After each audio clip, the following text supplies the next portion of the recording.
Hello, hello, je suis ravie de vous retrouver pour cette guidance Oracle Astro des Béliers et Ascendant Bélier pour le mois d'octobre. La saison de la Balance est toujours une période importante. Pourquoi? Parce que la Balance est votre signe complémentaire et opposé.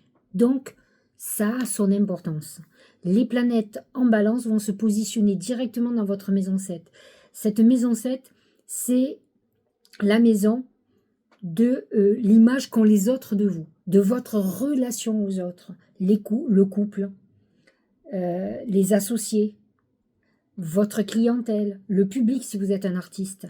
Mais c'est aussi la maison de la justice, des procédures, des contrats qui se signent. Le soleil est placé dans cette maison 7 jusqu'au 22 octobre et Mercure aussi est placé dans cette maison. Attendez-vous à une légalisation de contrat, à quelque chose qui s'officialise de façon très importante. C'est ce qui est annoncé.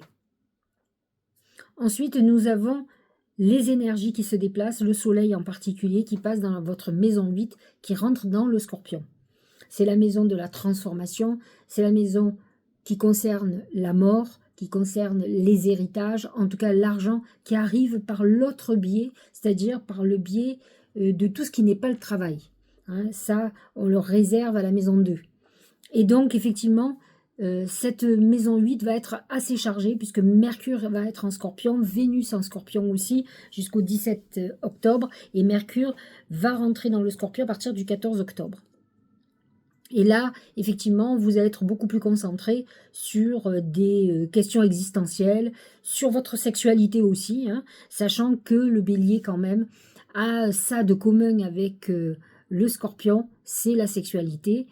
C'est surtout Mars. Il faut savoir quand même que le bélier est dirigé par la planète Mars, mais que le scorpion, avant que l'on découvre Pluton, était lui aussi dirigé par Mars. Donc ils ont ce côté énergie, c'est pour ça que vous voyez les scorpions, qui est pourtant un signe d'eau et qui est dans l'hypersensibilité, c'est se défendre et quand même monte au front, il est quand même frontal.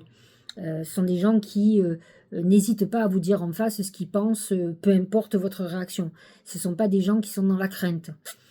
Et donc, voilà, ils ont ça en commun. Et effectivement, l'amas de planètes, et particulièrement Vénus, va exacerber votre libido, ami bélier ou ascendant bélier. Vénus ensuite quitte le scorpion pour, j'allais dire, ça s'agir. Je ne suis pas convaincue, elle rentre en Sagittaire, donc elle reste passionnée, plus libre quand même, mais plus aventureuse aussi. Et donc Vénus va rentrer dans votre maison 9, qui est la maison de la spiritualité, des opportunités nouvelles.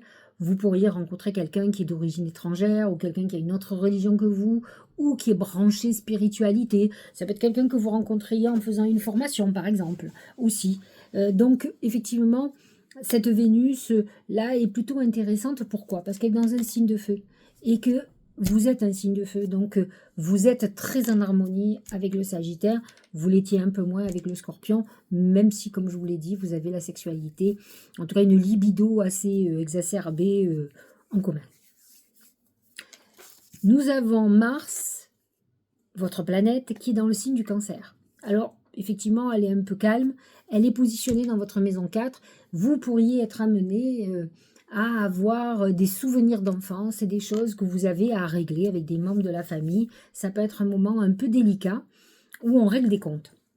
En tout cas, on a envie, on est replongé dans l'enfance et peut-être dans des souvenirs d'enfance. Alors, s'ils sont positifs, vous risquez d'être nostalgique, vous risquez de faire certaines choses aussi pour la famille. Mais si vous avez des griefs, et puis effectivement, Mars va se transformer en conflit par rapport à une souffrance que vous avez et qui remonte à la surface. Alors, nous attaquons les planètes un peu plus lourdes, Pluton. Alors, Pluton est très en désharmonie avec vous, donc qui revient dans Capricorne, ça vous arrange pas trop. Il est positionné dans votre maison 10, qui est la maison quand même de vos ambitions.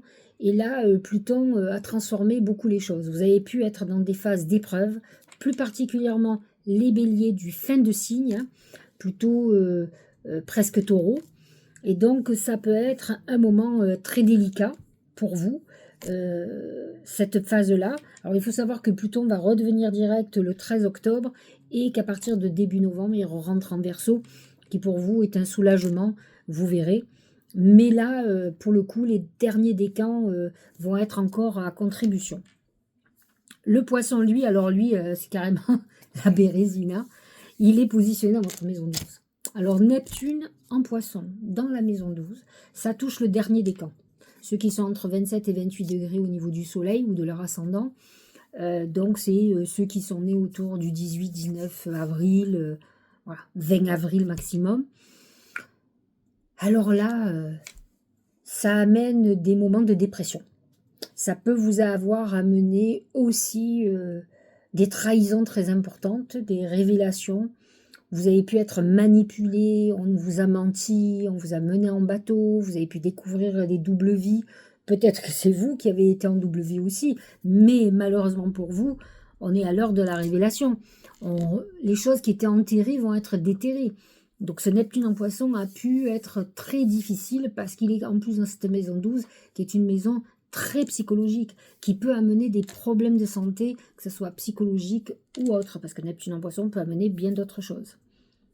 Et là, pour couronner le tout, Saturne s'en mêle. Il est lui aussi en poisson. Alors lui, par contre, il touche le deuxième décan. Il est entre 14 et 13 degrés. Saturne vous met en épreuve. C'est quand même le dieu du karma.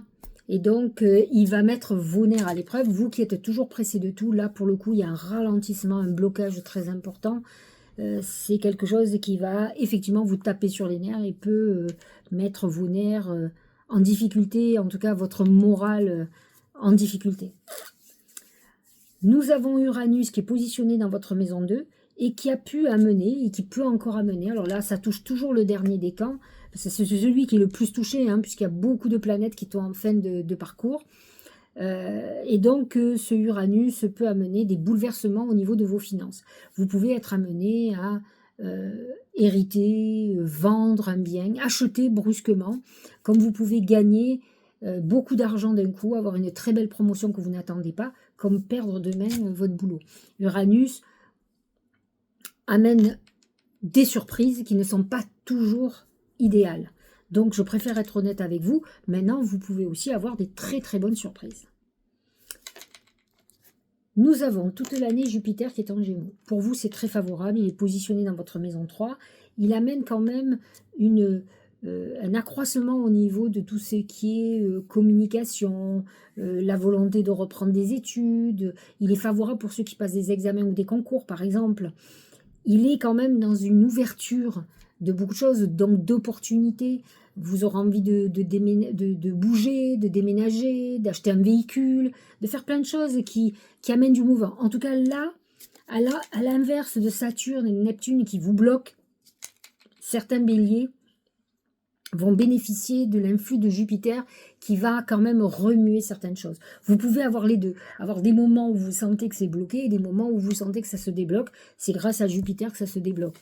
Le seul inconvénient, c'est que ce mois-ci, à partir du 10 octobre, il est rétrograde, donc il va être beaucoup moins, il n'est pas actif, il retourne en arrière, donc il est beaucoup moins sympa pour vous, quoi.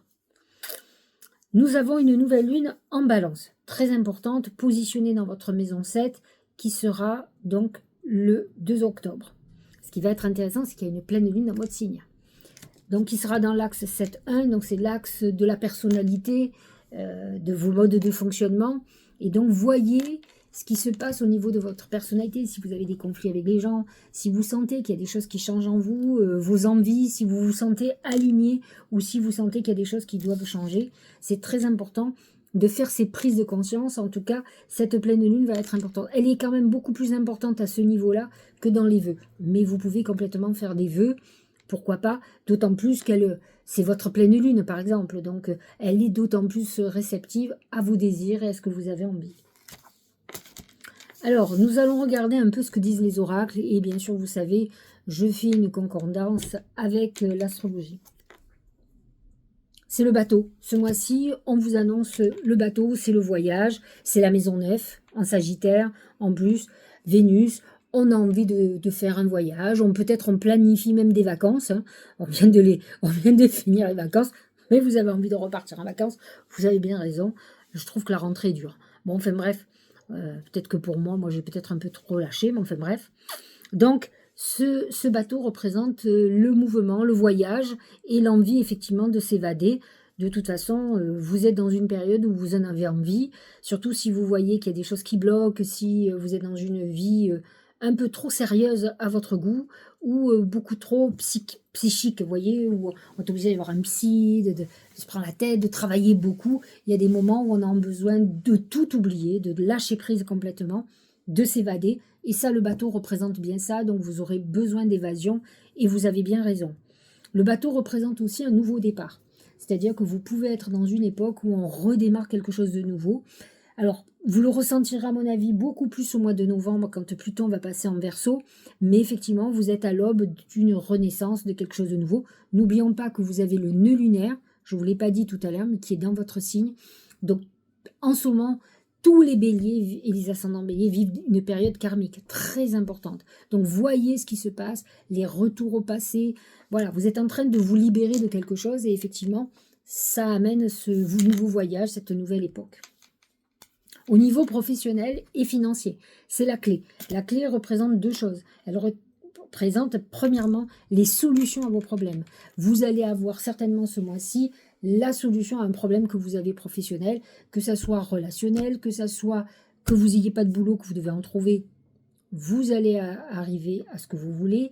Si vous travaillez à votre compte, peut-être avez-vous une problématique, eh bien vous allez trouver des solutions, que ce soit avec l'administration ou tout autre. La clé représente aussi les opportunités, les portes qui s'ouvrent. C'est-à-dire que vous allez avoir des propositions, que ce soit professionnelles ou que ce soit des opportunités nouvelles. Ça peut se faire par des rencontres. N'oublions pas que Jupiter est dans votre maison 3 et qu'il va vous ouvrir votre réseau, que ce soit professionnel ou amical. Et donc, par le fait de sortir et de rencontrer du monde et de l'accentuation de Jupiter qui vous protège, qui vous guide vers des gens nouveaux, vous allez avoir des opportunités nouvelles, que ce soit pour trouver du boulot, que ce soit pour accroître vos revenus, pour vendre plus si vous vendez quelque chose. Au niveau sentimental, c'est la tortue. La tortue, c'est jamais bon, c'est une période un peu d'enfermement, de dépression. On peut être complètement perturbé. Moi, je trouve que ça me fait penser beaucoup à cette maison 12 là, où il y a Neptune, il y a Saturne, où on est dans une histoire qui peut être une histoire cachée qui ne convient plus. Où on n'a plus envie d'être caché, on n'a plus envie d'être dans le mensonge, on n'a plus envie de vivre ce genre de choses, ou alors on subit ce genre de choses. Ça ne va pas amener quelque chose de bon, ça peut être un moment où vous êtes complètement déprimé, que ça vous convient plus, et donc la tortue amène quand même quelque chose qui est délicat. On est dans la routine, on est dans quelque chose, même si on est en couple, dans quelque chose qui ne convient pas. Ça peut amener la volonté d'un déménagement aussi. On peut préparer un déménagement et même un emménagement avec quelqu'un. Ça, c'est le côté positif de la chose. Mais attention, il y a toujours une notion de lenteur avec la tortue. On avance certes, mais très doucement, à sa vitesse à elle et pas à la vôtre, parce que le bélier, il est rapide. Et la tortue, c'est l'inverse de vous. Donc c'est vrai que c'est une période un peu bâtarde, on va dire ça comme ça. Au niveau santé, ça c'est plutôt très positif, c'est les fleurs, c'est l'épanouissement. Alors quand on a les fleurs, premièrement c'est une très bonne santé, il n'y a pas de problème et de soucis en vue, malgré Saturne en maison 12 ou Neptune en maison 12, mais par contre, quand on parle de ça, il faut savoir quand même que ces planètes-là sont là depuis un moment. Saturne est rentré dans le signe, je crois, l'année dernière, Neptune est là depuis des années, donc vous pouvez avoir ce mois-ci des problèmes de santé, mais qui datent. Alors que ce mois-ci, vous êtes plutôt dans une phase positive, où on est dans une période de guérison, d'épanouissement. Attention quand même, les fleurs qui sont l'épanouissement peut annoncer qu'on prend du poids, par exemple. Mais en tout cas, ça annonce qu'on est bien. Hein. On ne prend pas du poids parce qu'on est angoissé. Les fleurs n'amènent pas le côté angoissé de la chose. Alors, j'ai demandé à mes guides comment la chance allait se manifester ce mois-ci, et là, regardez, c'est les étoiles. Les étoiles représentent les vœux qui s'exaucent, donc ça c'est le coup de bol. C'est la notoriété si vous avez une activité, donc vous pouvez mettre quelque chose, une activité en route et qui va très très bien fonctionner. Si vous êtes artiste, c'est une renommée très importante. Selon le métier que vous faites, on va parler de vous en bien, on peut reconnaître votre talent dans le travail. C'est ça le coup de chance. Attention, ce n'est pas un coup de chance qui tombe du ciel. Si c'est la reconnaissance de votre travail, vous aurez travaillé dur pour ça. Mais La chance que vous allez avoir, c'est qu'enfin, ça va être reconnu. Nombre de gens travaillent énormément et ils n'ont pas de reconnaissance professionnelle. C'est un des gros problèmes qu'on a en France quand même, où on a du mal à donner au mérite. C'est-à-dire qu'on est là à caresser dans le sens du poil tous les branleurs qui existent, mais les gens qui se donnent vraiment pour les sociétés, ils sont complètement démotivés. J'en ai toute la journée en consultation parce qu'ils sont maltraités. Je ne comprends pas le mode de fonctionnement des entrepreneurs. Moi qui travaille à mon compte et qui travaille... Je pense qu'il faut encourager les gens qui sont bienveillants et qui sont volontaires et plutôt peut-être sanctionner ceux qui profitent du système et ceux qui foutent le bordel partout aussi. Parce que quand vous voyez dans toutes les sociétés le nombre de gens qui font des burn-out, qui sont sous pression, parce que vous avez une personne ou deux très malveillante qui met une ambiance délétère, je pense que les chefs d'entreprise devraient un peu plus se pencher sur la question et éliminer les gens, les brebis galeuses qui finalement sont contre-productifs puisqu'ils sabotent les gens qui sont de bonne volonté, qui sont des personnes volontaires et travailleuses. Bon, ça, c'était pour le petit coup de gueule, mais vous savez ce que c'est, vous les béliers. C'est des coups de gueule. Moi, c'est mon ascendant sagittaire. Bon, enfin bref, les étoiles, c'est très favorable pour vous. Donc, malgré que je vous ai annoncé pour certains, c'est ceux quand même du dernier décan qui sont quand même les plus touchés. Les autres sont quand même privilégiés, peuvent souffler. Hein, donc, vous allez être dans une période beaucoup plus favorable. Alors, voyons ce que dit le Tao. L'influence, séduction, attraction mutuelle, affection sincère, magnétisme naturel, stimulation, connexion. L'attraction comme ça, c'est souvent Vénus en Scorpion, parce que c'est une Vénus, c'est une Vénus magnétique. C'est-à-dire que vous avez une attirance pour quelqu'un, elle est en maison 8, elle a un côté très sexuel. Donc, j'ai envie de vous dire que jusqu'au 17 octobre, oui, tout peut vous arriver. Ça ne sera pas pour vous déplaire, vous aimez bien les choses comme ça, donc vous êtes dans une période... Alors, j'ai pas dit que vous allez épouser la personne, hein. Mais bon, vous allez passer un bon moment.